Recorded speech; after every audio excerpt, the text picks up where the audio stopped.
How's it going, everybody? This is BeatTheBush. Today I'm going to talk about my undercover experience at a sortation center. Now, in my previous video, 2 or 3 of you mentioned that I might be taking a job away from someone by taking on a job that is really low wage when I don't really need it. The deal with this job is that it's a seasonal position and they basically hired everybody that they could. No one was basically turned down unless they failed the psychological test or the drug test. Those are the 2 I have to pass. Some of you asked me if there's an employee discount. You only get the discount if you are full-time. If you're part-time, you do not get the discount. However, if you are full-time, you get a discount in the order of 10% up to $1,000 of whatever you buy. So the value of it is up to $100. So far, I did the orientation 5 hours long, the training 8 hours long, and 2 shifts, each of them 4 hours long. So in total, I worked 21 hours and I'm already sort of getting bored of it already because during my second shift, I basically did not learn all that much more that's new. I sort of applied everything I learned on my first shift. I got a little bit better at what I'm doing, but just kind of marginally, and it's sort of like a diminishing return. I feel like the next shift I go into, I probably will learn nothing at all. Maybe I'll get more human interaction where I'll have more comments on it. Now, the first thing I want to share, and this is not applicable to, that very company itself. I think this is pretty general in terms of warehouse positions where you have a lot of people gather together. The thing I notice is that it's very, very easy for me, at least, to recognize or to spot really lazy people. My whole take on this is I'm going to go in, I'm going to work my hardest, but maybe if you're going to be working a long time at this, maybe you cannot push it as strong as I did. But yeah, when I'm working, I'm like, yeah, I'm going to do whatever I can and just try to move as many boxes as I can, even if, there's no reward or something. I just kind of like, I just wanted to do it and see how fast I can be. The lazy people somehow has asked me on more than one occasion to help them lift a box. And I find that really strange.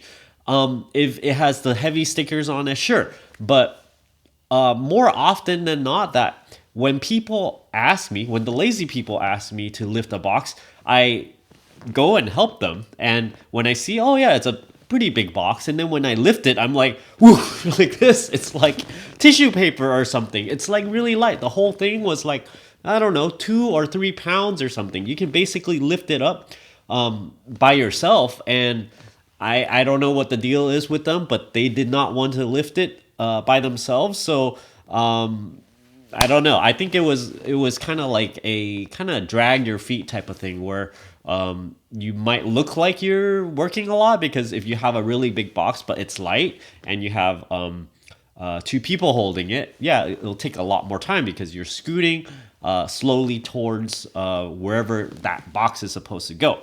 Generally for me though, whenever I see something so light, I just kind of, just lift it. I just lift it over my shoulders and put it where it needs to be. There is a definite strategy which will make you do it a lot faster, but then I'm not going to go over the details about it because I feel like that might be proprietary. It's probably better off that I share this with the manager there instead.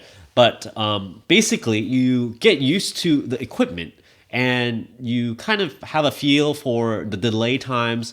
You have a feel for what you need to do in order to make things work faster. One thing I did notice on 2 occasions is that people talked about the price of certain things. One of the instances was someone talking about $5 meals being very, very cheap. They're like, oh yeah, you can get a pizza and a drink or something and it's only $5. And I'm like, $5? What?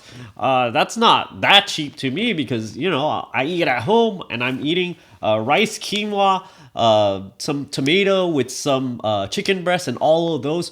The cost of the ingredients of all of those was roughly like $1.50, and I showed this in my other videos. I'm like, yeah, my meal is like $1.50, but then they think it's cheap when they eat for $5. So there's a discrepancy here in terms of in spending, I think, because there's a certain knowledge to being able to spend really little on a meal and really little on everything else, basically.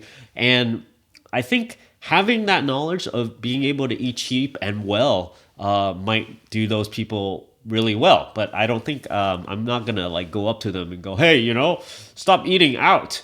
you should cook yourself, you know, like I think that might not be go too well, I guess. Also, something that I noticed in the parking lot is that, yeah, I drive up in a Porsche Boxster, but you know, it's an older one, so I think maybe that helped camouflage things a bit because, yeah, it is a nice expensive car, but then the value of it is not that much. And generally, I don't see people like going, you know, looking my way just because it's a sports car. In fact, when I look at the parking lot of all the cars there, you don't get this sense that people are, you know, low wage workers or anything. All the cars are pretty normal looking to me, and they are, you know, normal. They're not especially cheap. I would figure if you just asked me before going through this experience, I might be like, oh, you know, maybe it might be the lower end of cars. Maybe like it'll be like more Civics and more older cars or something. But no, there are quite a few newer cars, and plenty of them are newer than my car. My car is 2001, and you know, I think all the other cars they might be newer, like 2010 or at least or something, because my car probably is definitely really much older than everyone else's. It just doesn't look like it. So as an update of when I'm gonna quit, I think I don't really want to do this all that much longer. It's not really, I'm not gaining all that much. And I think trying to stick around long enough so that I can switch from one position to another, they tend to like group things into very, very specific tasks. Just like any factory job where any single role is very compartmentalized, whatever I was doing, it's very, very dead simple. There's a lot of little, tiny little different jobs.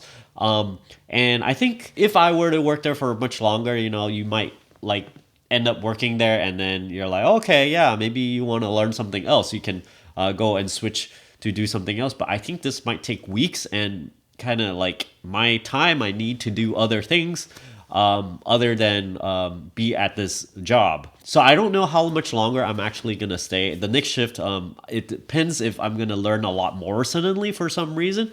I'm going to ask maybe if I can switch to something else. I'm not too sure if I should even do that, even because during the monotony of my second shift, I know you guys are probably going, oh my gosh, you know, just the second shift and you're quitting already? Well, yeah. After the first 4-hour shift, I was sore. I was thinking that my body would heal and it would get a little bit stronger. But after the second 4-hour shift, I was sore, you know, probably a little bit more, maybe because I know how to move a little bit more or something, or like I got used to things. So I was thinking I would not be as sore after the second shift. So, all in all, I think it's very good exercise because, you know, I don't normally get sore like this from working out. So I think I probably don't have all that much to update as I work more and more shifts. So I'm probably going to wrap it up soon. And when I do, I'll probably have a conclusion video, just talk, you know, just kind of end things right there and then go, yeah, I quit already.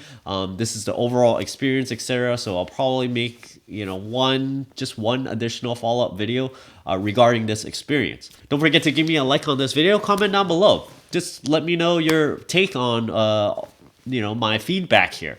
If you're interested in supporting my channel, check out my Audible link down in the video description below where you can get a free audiobook. And if you don't like this audiobook, you can cancel it before the subscription ends and you can still keep this audiobook for life and help benefit this channel. I also have a Patreon over here where I give perks such as help with your credit score or help with your finances. And as always, don't forget to subscribe to my channel over here and click that bell icon next to that subscribe button so that you get a new notification whenever I upload a brand new video.